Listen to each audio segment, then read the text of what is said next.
Grandma, you cannot wear that to Michael's wedding. You'll embarrass the entire family. My daughter-in-law Jennifer stood in my bedroom doorway, pointing at the emerald green sequined dress hanging on my closet door. Her voice carried that tone she used when speaking to her children, not to a 68-year-old woman who had been dressing herself successfully for decades. I turned from my vanity, where I'd been organizing my jewelry. What's wrong with it? It's beautiful, and it was expensive. It's too flashy, too attention-grabbing. This is Michael and Sarah's day, not yours. You need something more appropriate for your age. She crossed her arms and stepped further into my room without invitation. Something in navy or beige, something that blends in. My son Robert appeared behind her, looking uncomfortable but nodding in agreement. Mum, maybe Jen has a point. That dress is pretty bold. I looked at both of them, standing in my bedroom, in my house, telling me what I could and couldn't wear to my own grandson's wedding. The dress was gorgeous, emerald silk with delicate beading that caught the light beautifully. I had found it at Nordstrom 3 months ago, specifically for this occasion, and it had cost me $400 from my Social Security savings. I already bought it, I said simply, and I love it. Jennifer's face tightened. Then return it. I'll take you shopping tomorrow. We'll find something more suitable. That word hung in the air between us. Suitable.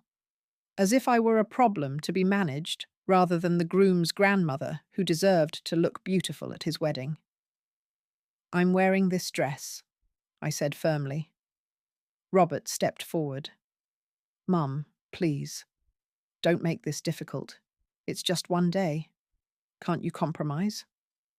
I stared at my only child, the boy I had raised alone after his father died when he was 12, the man I had worked 2 jobs to put through college, the son I had helped with his down payment when he and Jennifer bought their house 5 years ago. Get out of my room, I said quietly. Both of you. Jennifer's mouth fell open. Excuse me? You heard me. This is my house, my room, and my dress. Leave. Now. They exchanged glances, and I saw Jennifer roll her eyes before they both turned and walked out. I heard their footsteps going downstairs, followed by the muffled sound of their voices in my kitchen. They were probably planning their next approach, discussing how to handle difficult Grandma Ruth. I walked to my closet and touched the sequined fabric. In the overhead light, it shimmered like water. It made me feel beautiful and confident. 2 things I hadn't felt much since my husband passed 3 years ago. But more than that, it made me feel like myself. Not like someone's problem to be hidden away in beige. That night, I lay in bed, thinking about how I had become someone to be managed in my own family. When had my opinions stopped mattering? When had my choices become subject to their approval? I thought about all the times over the past few years when Jennifer had made comments about my appearance, my cooking, my decorating choices. Always with that same tone, that same implication that I needed guidance to make appropriate decisions. The next morning, I found a note on my kitchen counter. Mum, went home to think. Let's talk tomorrow about the dress situation. Love, Robert. The dress situation. As if my desire to wear something beautiful to my grandson's wedding was a problem that required solving. The trouble with Jennifer had been building for years, but it really escalated after my husband Harold died. Before that, she had been polite enough, though always distant. Harold had a way of smoothing over her sharp edges, making jokes when she made cutting remarks, redirecting conversations when they turned uncomfortable. He was good at that, keeping the peace. After the funeral, everything changed. Suddenly, Jennifer had opinions about everything I did. The first time I noticed it was when I decided to redecorate the living room 6 months after Harold passed. I needed something to keep me busy, something to make the house feel less empty. I chose cheerful yellow curtains and bought some new throw pillows in bright patterns. "Oh," Jennifer said when she saw them, wrinkling her nose. "They're very busy, aren't they? Maybe something more neutral would be better. At your age, you want things that are calming. At my age." Those 3 words became her favorite phrase. At my age, I should dress more conservatively. At my age, I shouldn't drive at night. At my age, I should consider moving somewhere smaller, maybe a senior community where I'd have appropriate supervision. Robert never directly contradicted her, but he started making comments too, gentle suggestions about how I might want to tone things down or think about what's practical. When I bought a new red coat last winter, he said it was awfully bright and asked if I was sure I wanted something so noticeable. I began to realize they saw me as an aging woman who needed management, not as someone who was still living her life. I was becoming their burden, their responsibility, their problem to solve. The grandmother who needed to be kept in line so she wouldn't embarrass them in public. The wedding planning made everything worse. From the moment Michael announced his engagement 8 months ago, Jennifer inserted herself as the family coordinator. She made lists of what everyone should wear, assigned seating arrangements, and distributed instructions about appropriate behavior and timing.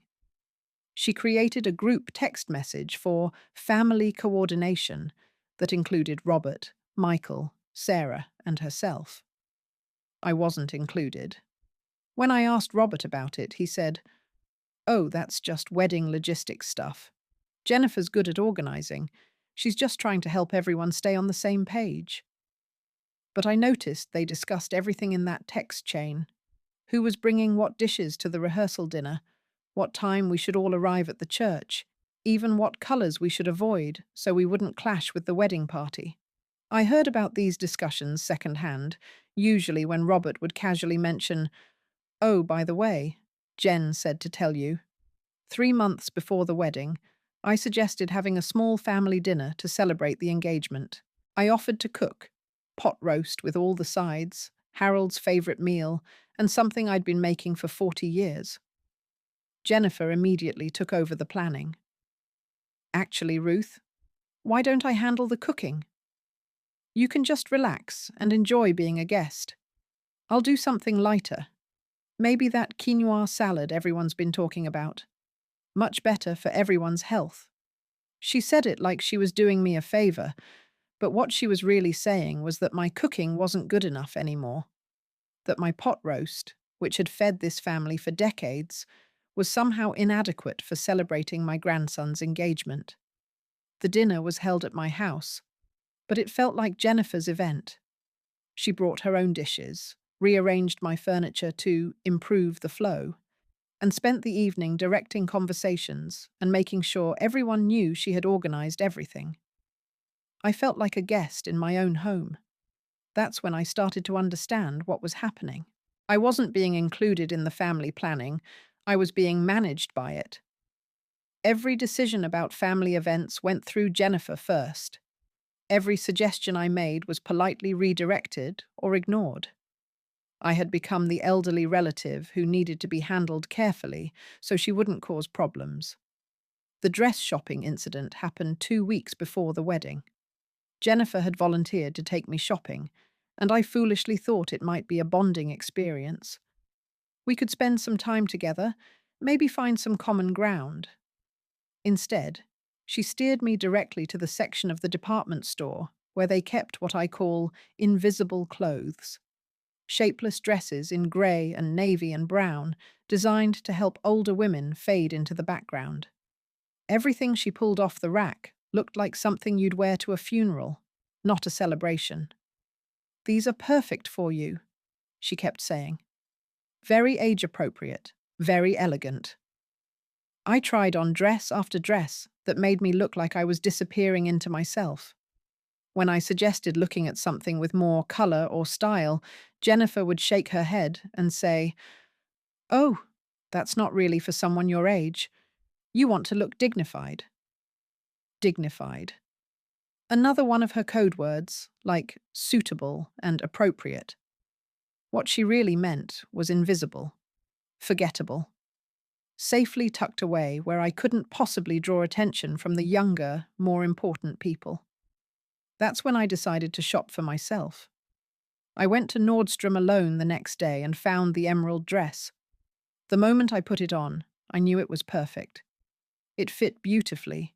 The color made my eyes sparkle, and the beading caught the light in the most elegant way. I felt like myself again, not like someone's aging mother who needed to be kept in line. I bought matching shoes and a small clutch purse. I even splurged on new earrings.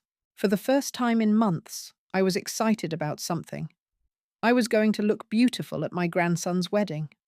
I should have known Jennifer wouldn't approve, but I didn't expect her to march into my bedroom and demand I return it like I was a child who had made a poor choice. The morning of the wedding, I woke up early and took extra time getting ready. I did my hair in the style I'd worn to my own wedding 45 years ago, swept up with soft curls framing my face. I applied my makeup carefully, using the good lipstick I saved for special occasions.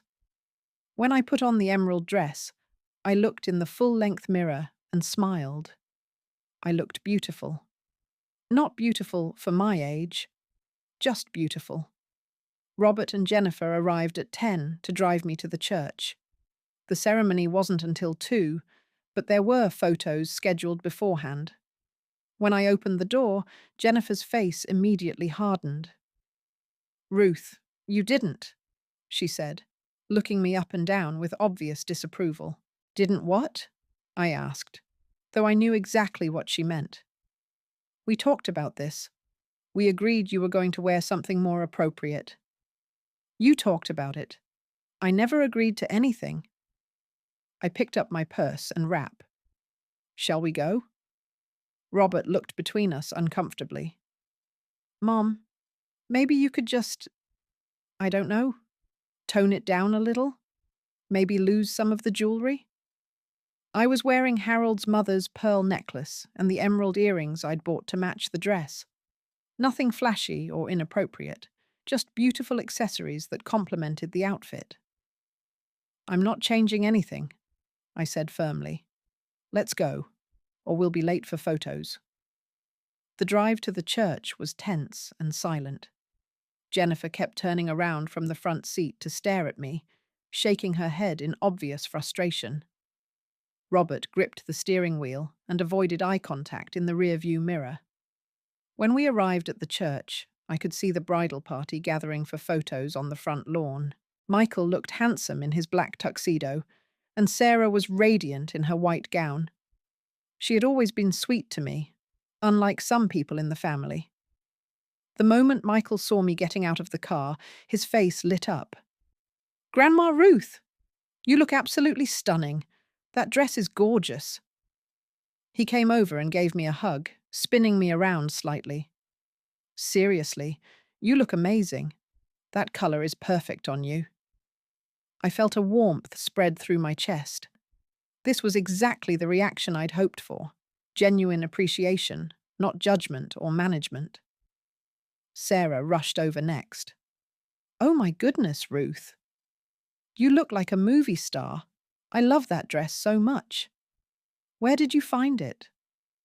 Before I could answer, Jennifer appeared at my elbow.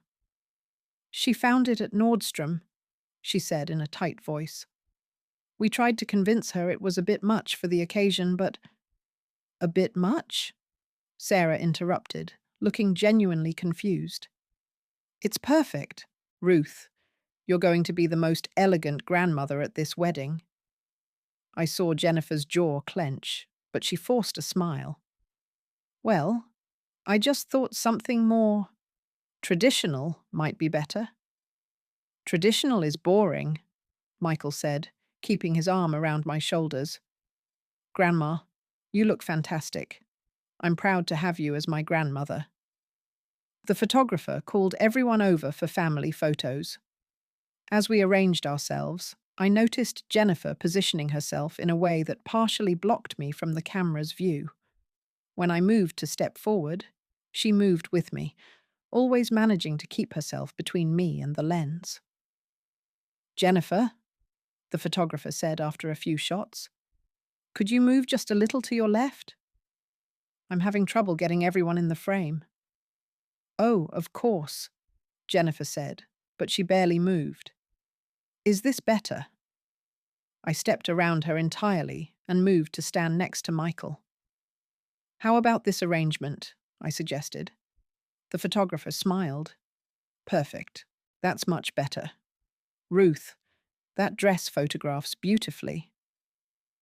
I saw Jennifer's face tighten even further, but there was nothing she could say in front of the photographer and bridal party without causing a scene.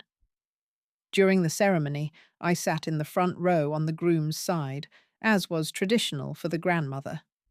The emerald dress looked beautiful against the dark wood of the church pews, and I felt proud and elegant. Several people complimented me on my outfit, including Sarah's parents and the minister's wife. But it was at the reception that things really came to a head. The venue was beautiful, a historic mansion with a grand ballroom and crystal chandeliers.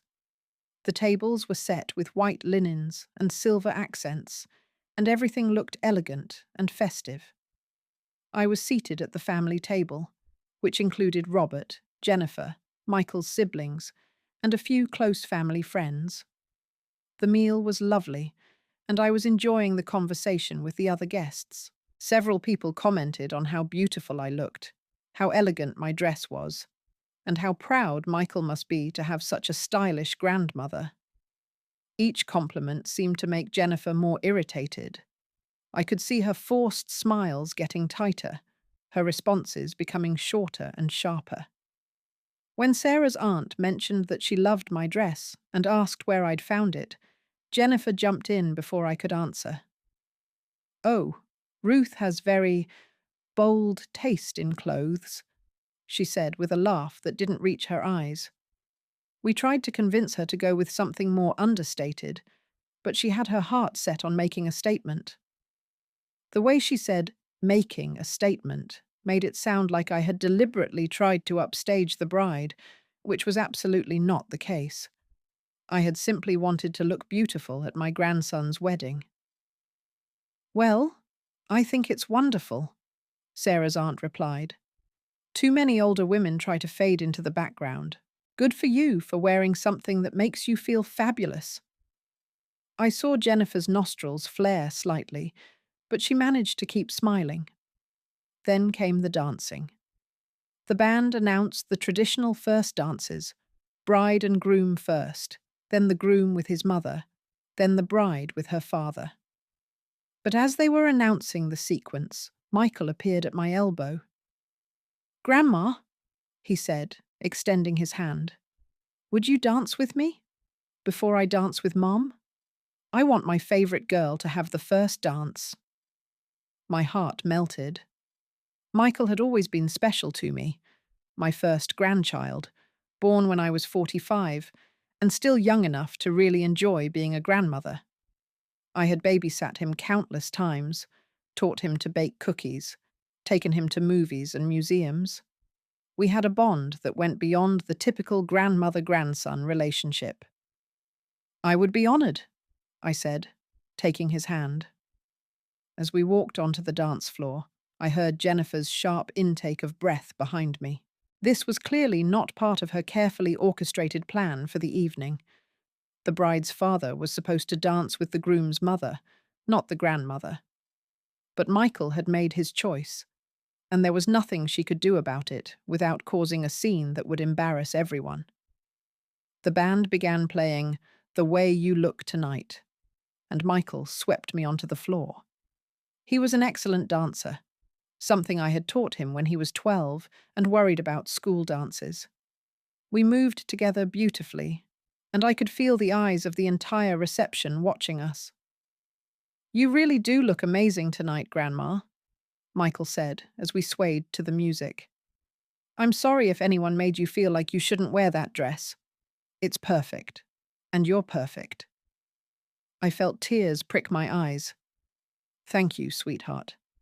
That means everything to me. I know things have been tough with Dad and Jennifer sometimes, he continued quietly, but I want you to know that I see what's happening, and I don't like it. You're my grandmother, and you deserve respect and kindness from everyone in this family. As the song ended, and Michael escorted me back to the table, I made a decision that had been building in my mind for months. I was done being managed. I was done being told what was appropriate for someone my age. I was done letting Jennifer and Robert treat me like a problem to be solved rather than a person to be valued. I sat down at the family table and waited for Jennifer to lean over to me, which I knew she would. She had been containing her frustration all evening, and seeing me dance with Michael before she did had pushed her over the edge. "Ruth!" she hissed in my ear. That was completely inappropriate. The mother of the groom traditionally dances with him first after the bride. You've disrupted the entire sequence. I turned to look at her directly. Michael asked me to dance. I said yes. There's nothing inappropriate about a grandson dancing with his grandmother. But the order of things. Jennifer, I interrupted, keeping my voice calm but firm. I don't care about your order of things. I care about my relationship with my grandson, and he wanted to dance with me. I'm not going to apologize for that. Her face flushed red. You've been attention-seeking all evening. That dress, the way you positioned yourself for photos, and now this. This is Michael and Sarah's day, not yours. I stood up from my chair, and the movement was sharp enough that several people at the table turned to look. You're absolutely right. This is Michael and Sarah's day, and my grandson wanted his grandmother to look beautiful and to share a special dance with him. I'm sorry that bothers you, but I'm not sorry for making him happy. Robert reached across the table and touched my arm. Mum, please, let's not make a scene. I'm not making a scene, I said clearly. I'm stating facts. Your wife has spent the entire evening criticizing my appearance and my behavior. I've been nothing but gracious and appropriate. I danced with my grandson when he asked me to, and I'm not going to pretend that was wrong to make anyone feel better. Jennifer's voice got sharper. You know what your problem is, Ruth? You can't accept that you're not the center of attention anymore. You're a grandmother now, not a young woman. You need to act like it. That was the moment something inside me snapped. I had spent 3 years since Harold's death being told to tone myself down, to be more appropriate, to act my age. I had listened to countless suggestions about how I should dress, what I should do, where I should live, and how I should behave. I had been polite and accommodating and tried to keep the peace, but sitting there in my beautiful emerald dress, having just shared a wonderful dance with my grandson, being told once again that I needed to diminish myself to make others comfortable, I was done. Jennifer, I said, and my voice carried clearly enough that the entire table could hear. I am 68 years old. I have been dressing myself successfully for over 6 decades. I have raised a child, buried a husband, and managed my own life through more challenges than you can imagine. I do not need your permission to wear a dress I love to my grandson's wedding. I do not need your approval to dance with him when he asks. And I certainly do not need your instruction on how to act my age. The table had gone completely quiet. Even the music seemed to fade into the background as everyone focused on our conversation. I have been nothing but kind and respectful to you for 20 years, I continued. I have welcomed you into this family, supported your marriage to my son, and loved your children as my own grandchildren. But I will not be treated like an embarrassment or a burden in my own family. I will not be managed or controlled or told to make myself smaller so you can feel more comfortable. Jennifer's face was now bright red, and she looked around the table as if seeking support from someone. Robert looked mortified, but he wasn't rushing to defend her, which I found interesting. Furthermore, I said, still speaking clearly and calmly, I will continue to wear clothes that make me feel beautiful, whether you approve or not. I will continue to have relationships with my grandchildren that don't require your oversight. And I will continue to live my life as a complete person, not as someone who needs to be managed by her daughter-in-law. I picked up my purse and wrap. Now, I'm going to go powder my nose. When I come back, I expect this conversation to be over. This is a celebration, not a venue for you to air your grievances about my clothing choices. As I walked away from the table, I heard the gradual resumption of conversation behind me, but it was quieter and more subdued than before. I had definitely created a moment, but it felt necessary. It felt overdue. In the ladies' room, I took a few deep breaths and looked at myself in the mirror. The emerald dress still looked beautiful. My hair was still perfect. My lipstick needed touching up, but otherwise, I looked exactly like what I was, an elegant woman celebrating her grandson's wedding.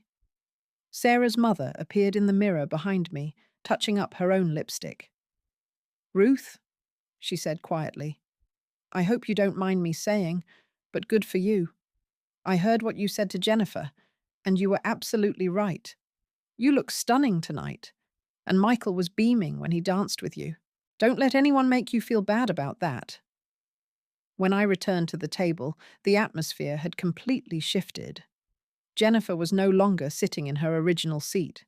She had moved to the other side of the table, as far from me as possible. Robert looked uncomfortable, but didn't say anything when I sat down. The other family members at the table were making polite conversation, but I could tell they were all aware of what had happened. Michael appeared at my side almost immediately. "Grandma, is everything okay? I saw you leave the table." "Everything's fine, sweetheart," I assured him. "Just needed a moment to freshen up." He glanced over at his parents, and I could see him putting pieces together. "Did someone say something to upset you?" "Nothing I couldn't handle," I said with a smile. "Now, how about you go dance with your beautiful new wife? This is your night." He squeezed my hand. "Would you save another dance for me later?" "I would love that." As the evening continued, I noticed several interesting things happening. First, multiple people came over to compliment my dress and tell me how wonderful I looked.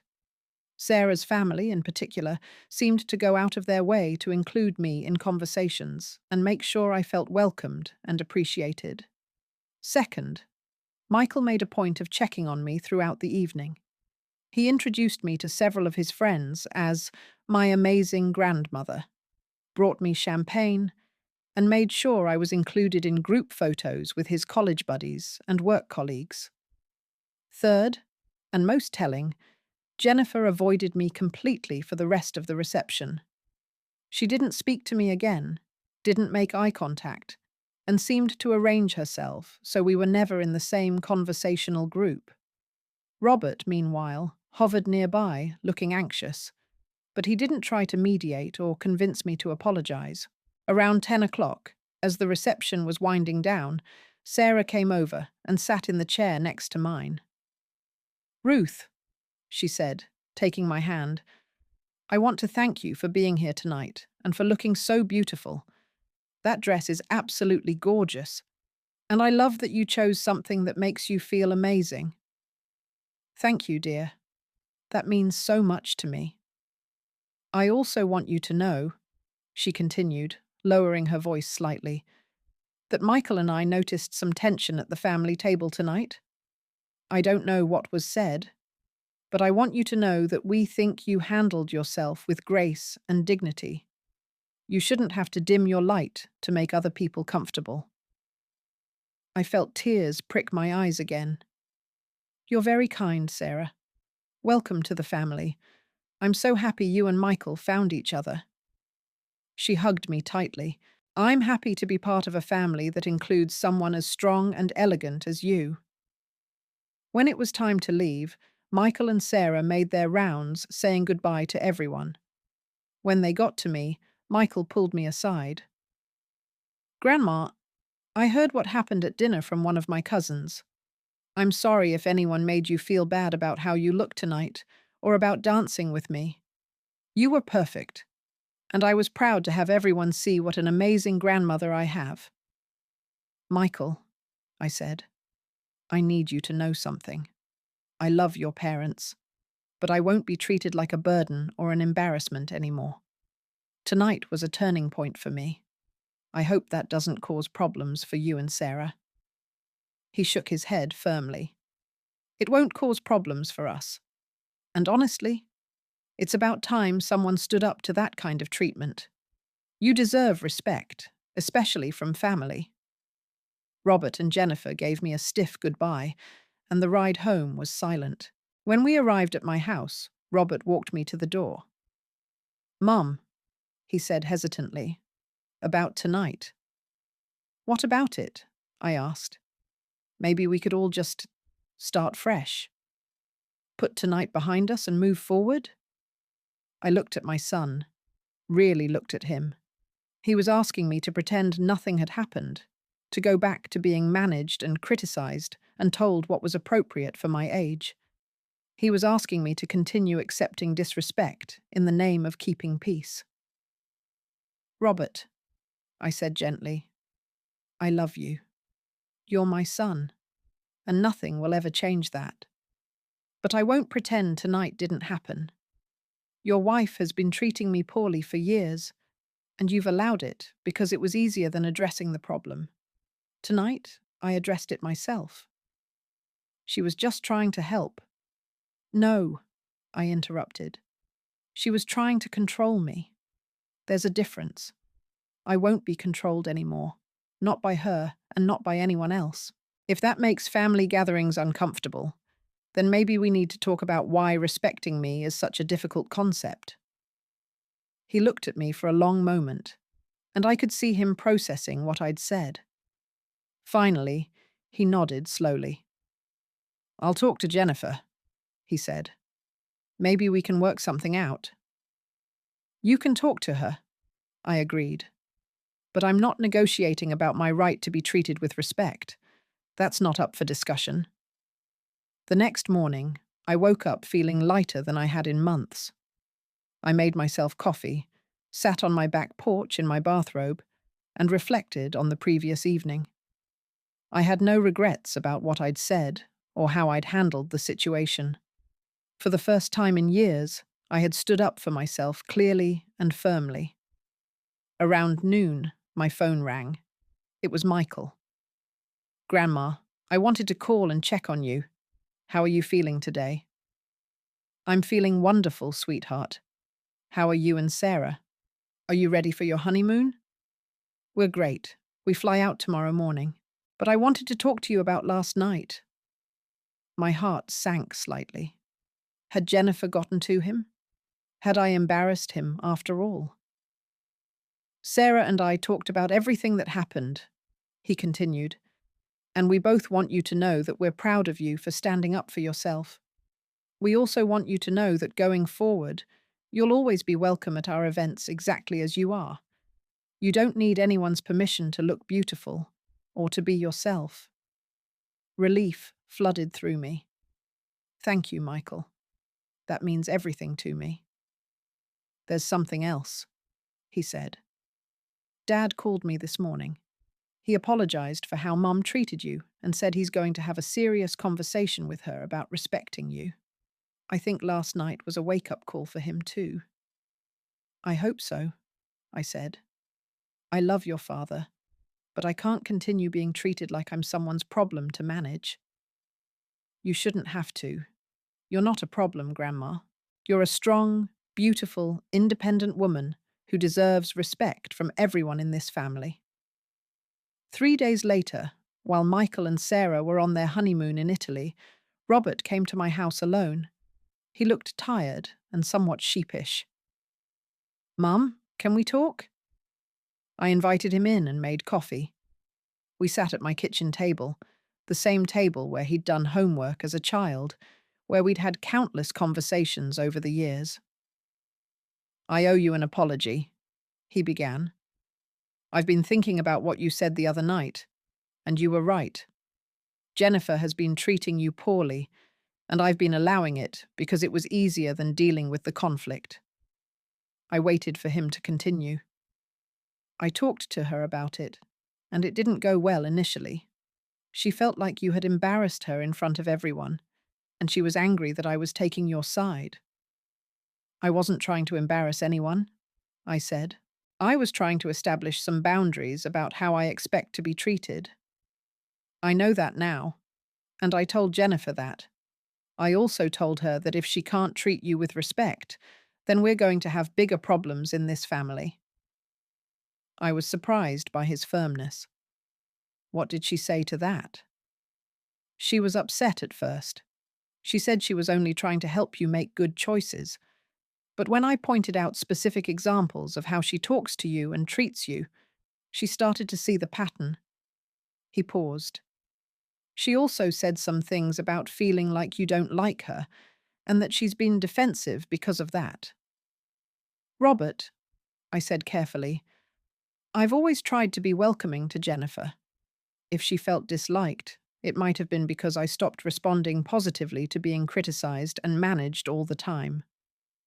I think that's exactly what happened. She felt rejected, so she became more controlling, which made you pull back, which made her feel more rejected." He rubbed his forehead. "It's been a cycle that's been getting worse since Dad died." I hadn't thought about it that way, but it made sense. After Harold died, Jennifer might have seen an opportunity to step into a more central role in the family, but when I didn't welcome her attempts to manage me, she doubled down instead of stepping back. "Where do we go from here?" I asked. "Jennifer wants to apologize to you. She's embarrassed about the way she behaved at the wedding, and she wants to start over." "I'm willing to listen," I said. "But Robert, I meant what I said the other night. I won't go back to being treated like I need supervision or approval for my choices. I'm a grown woman, and I expect to be treated like one." "I understand that now, and I'll make sure Jennifer understands it too." 2 days later, Jennifer came to my house with a beautiful bouquet of flowers and a carefully written apology. She sat in my living room and admitted that she had been trying to control aspects of my life that weren't her business. She said she had convinced herself she was being helpful, but she could see now that she had been disrespectful and hurtful. "I think I felt like I needed to step into Harold's role of taking care of you," she said. "But I realize now that Harold didn't manage you. He supported you. There's a big difference." It was a genuine apology, and I accepted it. We agreed to start fresh with clear boundaries about our respective roles in the family. The changes didn't happen overnight, but they did happen. Jennifer stopped making comments about my clothing choices, my decorating decisions, or my social activities. She began including me in family planning conversations rather than making decisions about me without my input. When she caught herself starting to slip into old patterns, she would stop and correct herself. More importantly, Robert began actively supporting my independence rather than passively allowing me to be managed. When decisions needed to be made about family events, he made sure my voice was heard. When Jennifer occasionally forgot our new boundaries, he would gently redirect her. 6 months later, at Michael and Sarah's first Christmas as a married couple, I wore a beautiful red dress with gold accessories. It was festive and elegant and made me feel wonderful. When I walked into their house, Jennifer was the first person to compliment me. "Ruth, you look absolutely stunning. That red is perfect on you." And she meant it. I could tell the difference between genuine appreciation and forced politeness. And this was genuine. It's been a year since Michael's wedding, and I've learned several important things about family dynamics and standing up for yourself. First, I learned that being accommodating in the name of keeping peace isn't actually peaceful if it requires you to diminish yourself. The tension I was trying to avoid by going along with Jennifer's management was still there. It was just internalized. I was the one carrying the stress and frustration, while everyone else got to feel comfortable with the status quo. Second, I learned that sometimes you have to create a moment of discomfort to change an unhealthy pattern. My confrontation with Jennifer at the wedding reception wasn't pleasant, but it was necessary. It forced everyone to acknowledge what had been happening instead of pretending it was normal or acceptable. Third, I learned that standing up for yourself doesn't mean you have to be cruel or vindictive. I never attacked Jennifer personally or tried to humiliate her. I simply stated my boundaries clearly and refused to back down when challenged. There's a difference between being firm and being mean, and it's possible to defend yourself with dignity. Most importantly, I learned that age doesn't mean you have to accept disrespect or make yourself smaller to accommodate other people's comfort. The idea that older women should fade into the background, dress conservatively, and defer to younger family members is outdated and harmful. I have just as much right to feel beautiful, confident, and valued at 68 as I did at 28. The emerald dress still hangs in my closet, and I've worn it to several events since the wedding. Each time, I remember that evening when I decided to stop apologizing for taking up space in my own life. My relationship with Jennifer has genuinely improved. We'll never be best friends, but we've found a way to coexist with mutual respect. She asks for my opinion now instead of telling me what I should think. She includes me in planning instead of planning around me. When she disagrees with my choices, she keeps her opinions to herself unless I specifically ask for advice.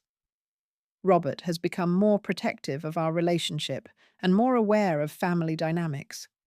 He checks in with me regularly to make sure I'm being treated well, and he's quick to address any issues before they escalate.